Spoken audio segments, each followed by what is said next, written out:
penting sekali bagi kita untuk menjaga keimanan kita sebagai dasar dari apapun yang kita lakukan. Sebelum mulai, jangan lupa subscribe dan nyalakan notifikasi channel Evermos. Like, komen, dan share juga ya. Assalamualaikum warahmatullahi wabarakatuh. Alhamdulillahirabbil alamin wa bihi nasta'in wa ala umuri dunya waddin wassalatu wassalamu ala asrofil anbiya'i wa mursalin wa ala alihi wa sahbihi ajma'in. Amma ba'd. Bismillahirrahmanirrahim. Segala puji hanya bagi Allah Ta'ala. Alhamdulillah wa syukurillah. InsyaAllah pagi hari ini semua yang berada di kajian ini masih diberikan umur oleh Allah Ta'ala, masih diberikan nafas, dan InsyaAllah kesehatan lahir dan batin. InsyaAllah sama artinya Allah masih ridha memberi kita kesempatan untuk memperbaiki diri, menyempurnakan amal salih, untuk menambah-nambah catatan amal, menggiatkan lagi tolabul ilmi, ya. Insya Allah kesempatan dari Allah tidak akan kita sia-siakan. Sebab apabila kesempatan umur, nafas, ya, sudah tidak diberikan oleh Allah, sama artinya kita wafat. Dan setiap manusia umumnya ketika ditanya tentang kewafatan, rata-rata jawabannya belum siap, begitu ya. Padahal wafat itu adalah suatu kepastian yang justru kita harus senantiasa mengingat dan menyiapkannya. Karena yang pasti di dalam keadaan kehidupan kita, ya cuma kematian. Sesisanya kita sama sekali tidak mengetahui apa-apa. Wallahu ya'lamu wa antum la ta'lamun, kata Allah. Allah maha mengetahui dan antum tidak tahu apa-apa. Tetapi tentang kematian, Masya Allah, Allah mengajarkan kita terus-menerus setiap waktu, setiap saat, setiap hari. Allah mengajari kita bahwa hidup ini akan berhenti pada akhirnya. Hidup di dunia, ya. Hidup di dunia pada akhirnya akan berhenti. Pada akhirnya kita akan keluar dari dunia. Pada akhirnya kita akan meninggalkan dunia.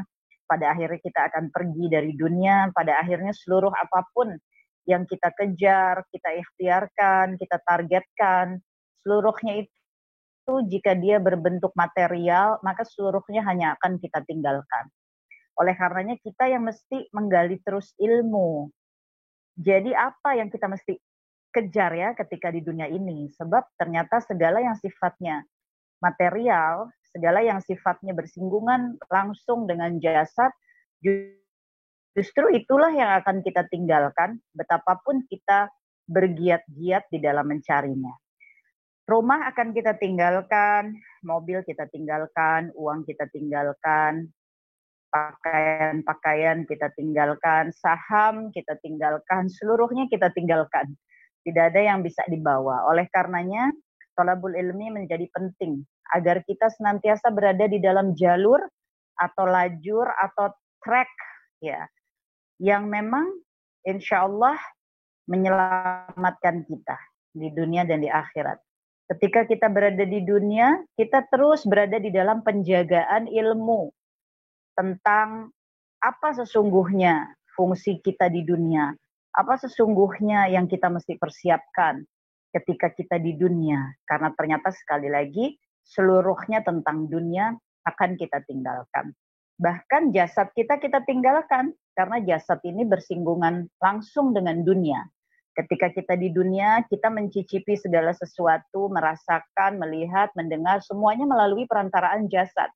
Maka jasad pun kita tinggalkan. Kita keluar dari jasad ini, ya, melakukan perjalanan selanjutnya ke alam barzah. Oleh karenanya sekali lagi, di dalam mukadimah ini, mari kita tafakur, mari kita tenangkan jiwa-jiwa kita ini, ya, untuk lebih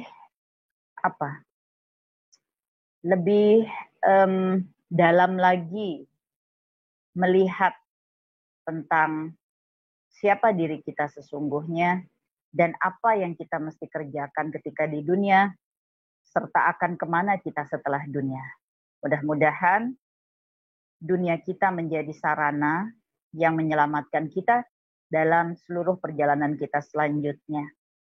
Kullu nafsin za'iqatul maut, jangan pernah lupakan itu, sehingga apapun yang kita lakukan ketika kita di dunia adalah dalam rangka menyambut kematian yang merupakan kepastian.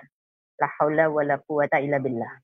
Salawat dan salam pada baginda Rasulullah sallallahu alaihi wasallam beserta seluruh keluarganya, seluruh sahabatnya, seluruh tabi'in, tabi'ut tabi'in, dan seluruh pengikut. Insyaallah kita ada di dalamnya. Insyaallah di hari akhir Allah izinkan kita menerima syafaat dari beliau dan Allah kumpulkan kita bersama beliau di syurganya Allah Ta'ala. Amin ya Rabbal Alamin. Bismillahirrahmanirrahim. Insyaallah pada kesempatan ini kita akan mengkaji lagi secara singkat ya, sebab keterbatasan waktu dan keluasan, keindahan dan kebaikan yang dimiliki oleh salah seorang ummahatul mukminin, Ummi Khadijah radhiyallahu anha. Tidak mungkin kita hanya membedahnya dalam waktu yang singkat, tetapi dalam waktu yang diizinkan oleh Allah Ta'ala, kita akan melihat dan mencari kembali poin-poin penting dari keberadaan sosok beliau sebagai seorang ibu bagi kita semuanya. Jangan pernah lupa bahwa pada surah Al-Ahzab ayat yang ke-6 Allah Subhanahu wa Ta'ala berfirman yang artinya Nabi itu lebih utama bagi orang-orang mukmin dibandingkan diri mereka sendiri. Dan istri-istrinya adalah ibu-ibu mereka. Orang-orang yang mempunyai hubungan darah satu sama lain lebih berhak waris-mewarisi di dalam kitab Allah daripada orang-orang mukmin dan orang-orang muhajirin, kecuali kalau kamu hendak berbuat baik kepada saudara-saudaramu seagama. Demikianlah telah tertulis di dalam kitab Allah. Jadi jangan lupa bahwa Nabi Shallallahu Alaihi Wasallam itu bahkan lebih utama dibandingkan dengan diri kita. Dan istri beliau adalah ibu kita, ibu. Dan kepada ibu kita diperintahkan oleh Allah Subhanahu wa Ta'ala untuk berbakti, untuk mencintai, untuk menghormati, untuk menghargai. Apalagi ini ibu kita, istri dari Nabi Shallallahu Alaihi Wasallam, yang mana dibandingkan dengan diri kita, Nabi itu lebih utama daripada diri kita sendiri. Jika demikian, maka bagi para muslimah, bagi para wanita, ini menjadi suatu keutamaan untuk mengambil pelajaran dari para istri Rasulullah Sallallahu Alaihi Wasallam, wabil khusus istri beliau. Pertama kalinya yang selama 25 tahun mendampingi beliau, yaitu Ummi Khadijah radhiyallahu anha. Jangan pernah lupa juga bahwa Nabi Shallallahu Alaihi Wasallam pada hadisnya beliau mengatakan bahwa demi Allah, Allah tidak pernah memberiku pengganti yang lebih baik dari Khadijah. Ia beriman kepadaku kala orang-orang ingkar kepadaku. Ia membenarkan aku kala orang-orang mendustakan aku. Ia membantuku dengan hartanya kala orang-orang tidak memberiku. Dan Allah memberi aku anak-anak darinya kala ia tidak memberiku anak-anak dari wanita-wanita lainnya. Masya Allah. Bahkan dalam salah satu hadis lainnya kita mengingat Ummi Khadijah radhiyallahu anha, beliau mendapatkan salam dari Allah Subhanahu wa Ta'ala. Malaikat Jibril alaihi salam datang menyampaikan kepada Nabi Muhammad sallallahu alaihi wasallam, "Ya Muhammad, sampaikan salam Rabbnya kepada Khadijah dan sampaikan salamku kepada Khadijah. Allah telah menitipkan pesan bahwa Allah membangunkan rumah yang terbuat dari perhiasan mutiara yang indah bagi Khadijah di syurga. Dan di sana tidak ada kebisingan, tidak ada kelelahan. Allah telah menghadiahkan yang demikian kepada Ummi Khadijah radhiyallahu anha." Masya Allah. Maka kemudian pagi ini pertanyaan kita, apa sesungguhnya hal-hal penting yang kita mesti ambil dan pelajari dari seorang Ummi Khadijah? Sehingga Allah Subhanahu wa Ta'ala dan malaikatnya mengucapkan salam kepada Ummi Khadijah. Masya Allah. Pertama ketika berbicara pembelajaran rumah tangga dari seorang Ummi Khadijah radhiyallahu anha, maka kita akan berbicara juga sekaligus tentang positioning beliau sebagai seorang pebisnis, sebagai seorang saudagar, sebagai seorang yang berhasil. Ketika kita membaca sirah tentang Ummi Khadijah radhiyallahu anha, maka ada satu poin penting yang seringkali disampaikan, yaitu bahwa beliau adalah seorang yang sangat murah hati. Segala bisnis apapun yang beliau lakukan dan menghasilkan begitu banyak harta dunia tersebut tidak melenakan Ummi Khadijah radhiyallahu anha. Ini menjadi poin penting bagi siapapun yang terlibat di dalam perdagangan, bisnis, yaitu apa yang dihasilkan dari perdagangan atau bisnisnya tidak boleh melenakan dia sehingga dia menjadi terikat pada dunia. Ini poin pertama. Mengapa? Karena Nabi Shallallahu Alaihi Wasallam beliau sudah mengatakan, barang siapa menjadikan dunia sebagai tujuannya, maka mudah bagi Allah untuk mencerai-beraikan urusannya, mudah bagi Allah untuk memiskinkannya. Miskin di sini tidak selalu artinya kemudian usahanya berantakan, gagal, uangnya sedikit, bukan. Miskin di sini adalah mereka yang bisa jadi kaya raya, uangnya banyak, usahanya berhasil, tapi kemudian hatinya tidak terikat lagi pada Quran. Sholatnya menjadi berantakan, waktu sulit sekali diatur, suami dengan istri sulit ketemu, anak-anak dengan orang tua sulit ketemu.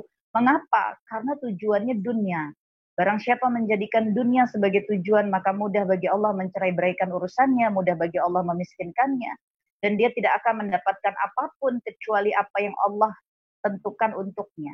Tetapi ketika seseorang menjadikan akhirat sebagai tujuannya, maka Nabi Shallallahu Alaihi Wasallam mengatakan, barang siapa menjadikan akhirat sebagai tujuannya, maka mudah bagi Allah untuk menyatukan segala urusannya, dan dia akan didekatkan dengan kebaikan-kebaikan, serta mudah bagi Allah menjadikan dunia bertekuk lutut kepada orang tersebut tanpa dia terikat kepada dunia. Bayangkan.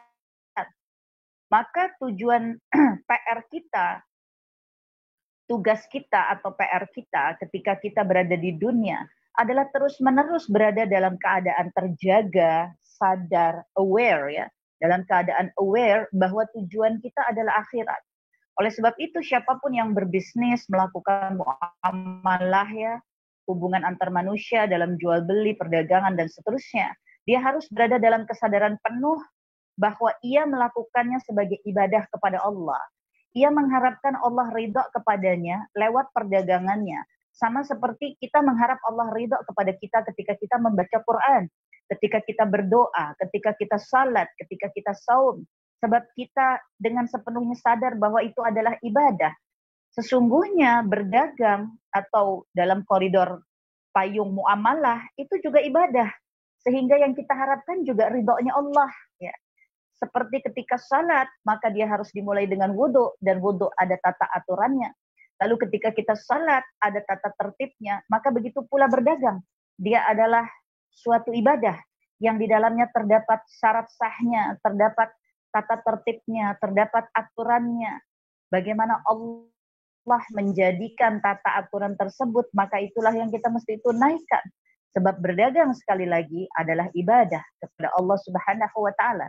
Sehingga apapun yang kita hasilkan dari perdagangan itu, lain kali kita untung, lain waktu kita rugi, maka seluruhnya tidak akan menggoncangkan iman kita kepada Allah Subhanahu wa Ta'ala.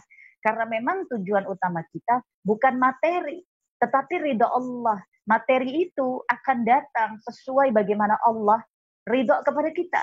Dan tentang hal ini Nabi Shallallahu Alaihi Wasallam juga telah mengatakan bahwa sesungguhnya setiap anak cucu Adam telah dijamin rezeki halalnya oleh Allah Subhanahu wa Ta'ala.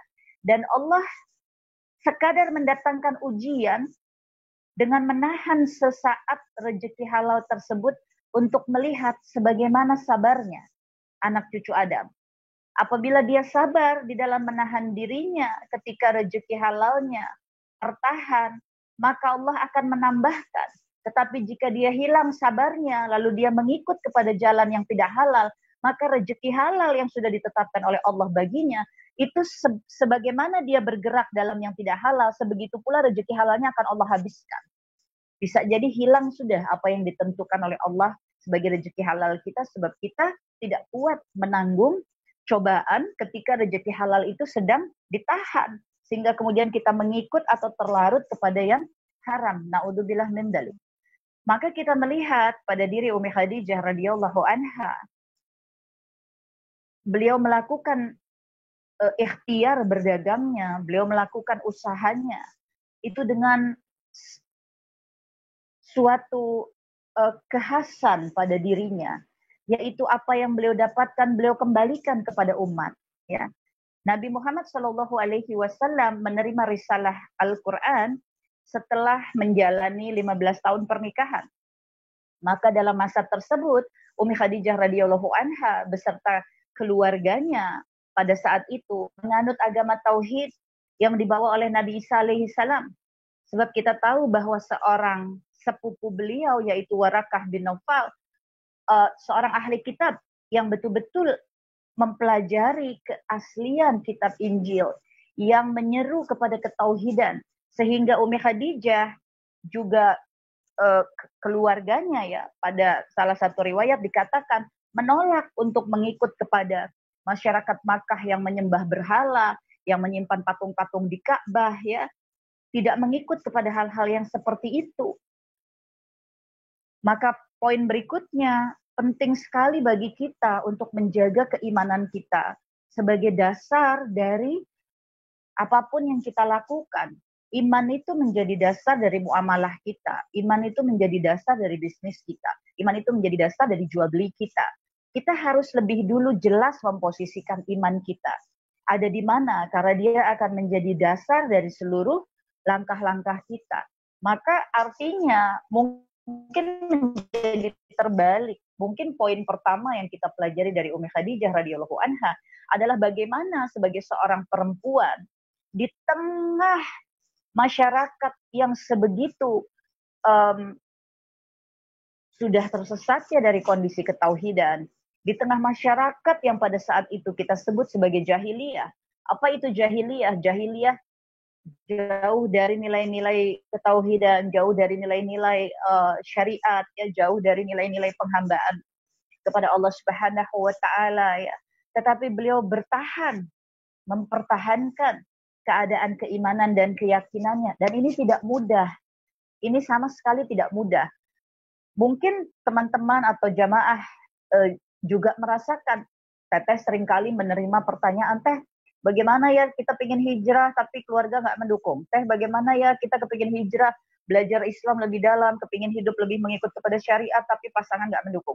Teh, bagaimana ya teman-teman kok seperti menjauhi? Kita sendiri suka merasakan bahwa menjadi menjadi sesuatu yang dianggap berbeda di tengah lingkungan yang keadaannya masih sama, misalnya mereka masih santai-santai saja tentang syariat, mungkin mereka masih belum mau menerapkan syariat, lalu kemudian kita sudah beranjak ingin menjadi seseorang yang lebih menerapkan syariat, maka kemudian kita merasa ada rasa berat gitu di sana. Bayangkan keadaan Ummi Khadijah radhiyallahu anha pada saat itu. Dan keadaan dunia pada saat itu bukanlah dunia yang baru setahun, 2 tahun, 3 tahun berada di dalam kegelapan. Sebab Nabi Isa alaihi salam diangkat Allah ke langit setelah berbagai peristiwa di masa Romawi, Bizantium ya. Itu terjadi pada awal abad pertama Masehi. Sementara Nabi Muhammad SAW beliau menerima risalah Allah sekitar tahun 560-an Masehi.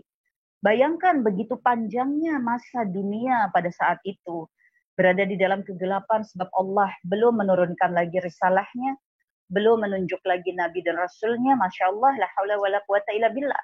Tetapi Ummi Khadijah pada saat itu bertahan di dalam keyakinannya tentang ketauhidan bersama sisa-sisa keluarganya yang pada saat itu masih ada ya. Demikian. Jadi poin pertama dalam bisnis kita, jadikanlah iman sebagai pegangan utama.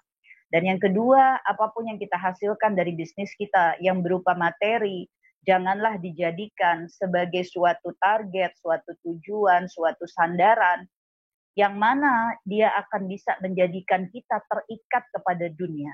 Tapi jadikan, poin ketiga, ini pun yang kita pelajari dari Ummi Khadijah radhiyallahu anha, bahwa hasil-hasil bisnisnya, usahanya yang terus meningkat, maka beliau banyak mengkontribusikan kembali kepada umat, kepada masyarakat, kepada lingkungannya. Beliau itu memberi makan orang-orang miskin, beliau itu menyediakan jamuan bagi para kafilah-kafilah ya yang sedang melakukan perjalanan. Beliau itu menikahkan orang-orang yang tidak mampu ya. Beliau itu memberi dukungan, begitu banyak dukungan kepada masyarakat tempatnya hidup ya, membantu begitu banyak kehidupan lain dari bisnis-bisnis dan usaha yang dijalankan oleh Ummi Khadijah radhiyallahu anha. Ya. Maka sekali lagi ini adalah 3 poin penting ya yang kita mesti garis bawahi. 3 poin yang mesti digarisbawahi ketika Ummi Khadijah radhiyallahu anha kita kenal sebagai seorang pebisnis, seorang saudagar. Tentu kita juga mengingat bahwa beliau itu mendapat gelar Khadijah Al-Kubra ya, Khadijah yang besar gitu. Karena memang pada saat itu di Makkah 2/3 roda ekonomi gitu digerakkan oleh Ummi Khadijah radhiyallahu anha. Padahal masa tersebut adalah masa dominasi pria dan itu terjadi setelah ratusan tahun karena dunia saat itu sedang dikuasai oleh kekuatan Romawi ya, Romawi Bizantium dan di berbagai wilayah dunia kemudian semuanya menganut paham yang sama bahwa laki-laki adalah ordinat dan perempuan adalah subordinat ya, sehingga sangat amat tidak mudah bagi perempuan pada saat itu karena kedudukannya tidak dihargai, bahkan sering dipergunakan sebagai alat tukar, menjadi hanya pemuas nafsu, hal-hal yang demikian. Maka kita perlu pelajari juga poin keempat dari ikhtiar yang dilakukan Ummi Khadijah sehingga bisa menjadi saudagar yang menguasai sistem perdagangan roda perekonomian pada saat itu, tentu adalah spiritnya, semangatnya ya, dan fokusnya. Karena Ummi Khadijah radhiyallahu anha pada saat itu 2 kali menikah ya, lalu 2 kali suaminya meninggal dunia, sehingga beliau fokus saja membesarkan anak-anaknya dan kemudian fokus mengelola usahanya ya, apa yang ditinggalkan oleh suami, apa yang ditinggalkan oleh orang tua. Beliau betul-betul fokus sambil terus menjaga keimanannya dalam situasi yang sangat tidak mudah. Dan percayalah bahwa ikhtiar-ikhtiar yang demikian ini, Allah mengatakan di dalam Al-Quran yang sering ulang-ulang adalah surah Al-Ankabut ayat ke-69, bahwa barang siapa yang berusaha dengan sungguh-sungguh mengharapkan ridhonya Allah Ta'ala, dia berjihad, dia mujahadah, maka Allah akan selalu menunjukkan jalan-jalan baginya dan Allah akan senantiasa memberikan hidayah kepadanya dan Allah berjanji Allah benar-benar akan senantiasa membersamainya. Maka ini pun kita mesti bawa di dalam ritme bisnis, ritme perdagangan kita ya. Jadi pertama iman, yang kedua tidak terikat kepada hasil yang sifatnya material, yang ketiga hasil apapun kita harus mengkontribusikan balik, sebab setelah risalah Islam diturunkan kita tahu bahwa risalah Islam memerintahkan kita untuk infak, untuk sedekah, untuk zakat, untuk wakaf ya. Dan ini telah dilakukan oleh Ummi Khadijah radhiyallahu anha pada masanya. Dan yang keempat, jangan lupa spirit ya, kekuatan semangat. Seringkali kalau perempuan itu suka larut dalam keadaan misalnya merasa sendiri gitu ya, terus jadi baper gitu ya. Misalnya bercerai atau misalnya ditinggal wafat suami, lalu harus berjuang sendiri, lalu dia terkungkung oleh rasa kesendiriannya. Nah ini yang mesti dibongkar. Karena Ummi Khadijah radhiyallahu anha itu tegak di dalam spiritnya, beliau tegak di dalam fokus hidupnya, dan beliau menjalani semuanya itu dengan kelapangan hati, dengan ketangguhan, sehingga hasilnya kita bisa lihat. Dan hasil itu tentu adalah pertolongan Allah, menjadikan beliau seorang wanita yang memiliki posisi kuat di tengah dominasi pria pada saat itu, Masya Allah. Jadi kita yakin dengan apa yang dikatakan Allah Ta'ala tentang pertolongan Allah. Tidak ada yang tidak mungkin bagi Allah. Bagi kita semuanya tidak mungkin. La haula wa la quwata illa billah.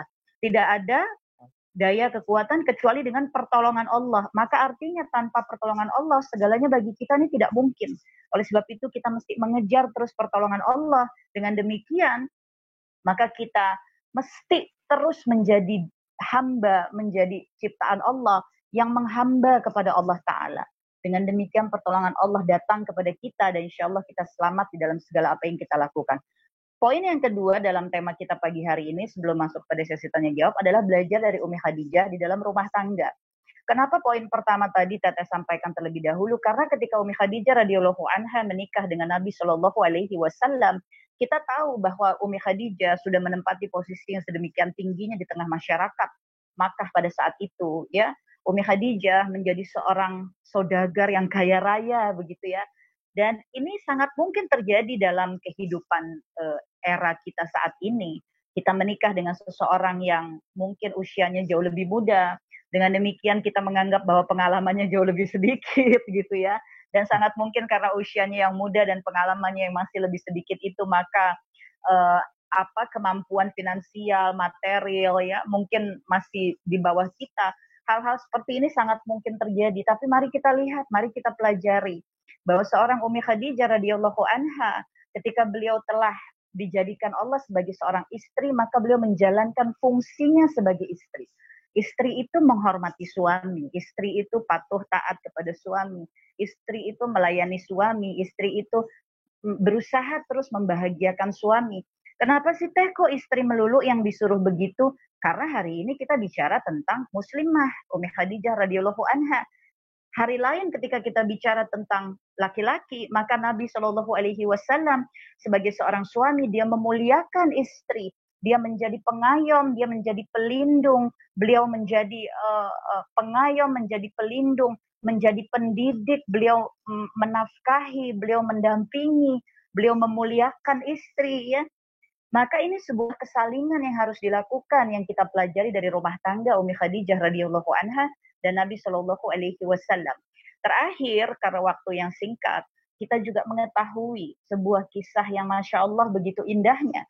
Ketika Nabi Shallallahu alaihi wasallam beliau mendapatkan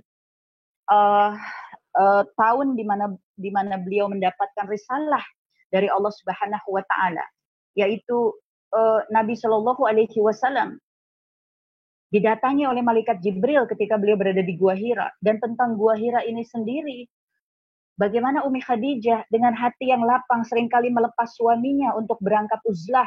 Uzlah ini mengheningkan diri, menyepikan diri dari segala kesibukan dunia. Dan betul-betul bertafakur, muhasabah.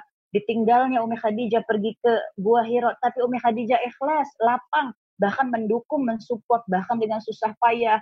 Mengantarkan makanan, naik ke gua ya. Kita sekarang melihat bagaimana sulitnya menempuh perjalanan ke gua tersebut ketika kita umrah di Makkah. Mungkin rata-rata kita cuma lihat dari bis saja ya, diajak naik, aduh tinggi banget gitu. Tapi Umi Khadijah pada saat itu menempuh perjalanan dengan membawa begitu banyak bahan makanan, bekal untuk diantarkan kepada suaminya, Masya Allah ya. Dan kemudian satu kali ketika Nabi Shallallahu alaihi wasallam mendapatkan risalah dari Allah, didatangi oleh malaikat Jibril, singkat kata Nabi Shallallahu alaihi wasallam kembali ke rumah dalam keadaan tegang. Kita bayangkan seperti ini, suami kita pulang dalam keadaan stres, seperti panik, tegang, dan menyampaikan sesuatu yang bagaikan di luar akal kita gitu ya. Ini kan sesuatu yang tidak bisa dijabarkan karena beliau bertemu dengan malaikat Jibril begitu ya. Tetapi Umi Khadijah dengan iman yang kuat dan keyakinannya, ketauhidan yang telah terbina selama ini bersama Nabi Shallallahu alaihi wasallam, beliau dengan keibuan yang memeluk, menenangkan, merendahkan suara, betul-betul memberikan pelukan, memberikan ketenangan dan mengatakan, ya suamiku, semoga Allah menjaga kita. Bergembiralah wahai suamiku dan tegarlah karena demi zat yang jiwa Khadijah berada di tangannya, sungguh aku berharap engkau adalah nabi bagi umat ini. Demi Allah, Allah tidak akan menghinakanmu selamanya suamiku. Karena engkau adalah orang yang menyambung tali kekeluargaan. Engkau jujur bertutur kata. Engkau sanggup menanggung beban. Engkau terus membantu orang miskin. Engkau menjamu tamu-tamu. Engkau membantu orang kesusahan. Terus dibesarkan hati sampai Nabi merasa tenang dan kemudian tertidur. Masya Allah, kisah cinta yang begitu indahnya ya. Maka ambillah pelajaran wahai muslimah dari Umi Khadijah radhiyallahu anha, berkiprahlah tanpa meninggalkan kodrat yang ditentukan oleh Allah Subhanahu wa taala sebagai istri, sebagai ibu, dan dalam tanda kutip tahu dirilah kita betapapun tingginya derajat kita di tengah masyarakat ketika Allah menghadirkan suami, apalagi suami yang soleh, suami yang memiliki kepahaman agama, suami yang menerapkan kepahaman agamanya itu dengan baik ya, maka itulah keutamaan bagi kita. Bahkan Umi Khadijah radhiyallahu anha menyerahkan ritme bisnisnya seluruhnya dipercayakan kepada Nabi Shallallahu Alaihi Wasallam untuk mengurusinya. Umi Khadijah betul-betul menjadi backup utama. Sehingga pada akhirnya sebagai penutup kita tahu ketika Allah memanggil pulang Umi Khadijah radhiyallahu anha, maka tahun itu menjadi tahun kesedihan. Amul Hazn, ya. Seluruh sahabat melihat bagaimana kesedihan Nabi Shallallahu Alaihi Wasallam. Kesedihan yang tentu bukan mendatangkan futur, ya. Kesedihan yang ikhlas, tetapi kesedihan itu sungguh sangat amat terlihat pada Nabi Shallallahu Alaihi Wasallam. Dan kita mengetahui bahwa ketika Allah sudah memberikan kembali kepada Nabi istri-istrinya yang lain, ketika Umi Aisyah radhiyallahu anha mengalami kecemburuan, Nabi tetap mengatakan, Allah telah memberikan padaku bulan-bulan yang cantik, yang baik, tapi tidak menggantikan Khadijah dengan bulan-bulan tersebut. Istri-istri beliau diibaratkan bulan yang cantik, tetapi bukan pengganti Umi Khadijah, karena Umi Khadijah radhiyallahu anha tidak pernah digantikan oleh apapun juga dengan izin Allah Ta'ala. Mudah-mudahan menjadi semangat bagi kita para muslimah mengambil pelajaran dari Umi Khadijah radhiyallahu anha. Wallahu a'lam bishawab.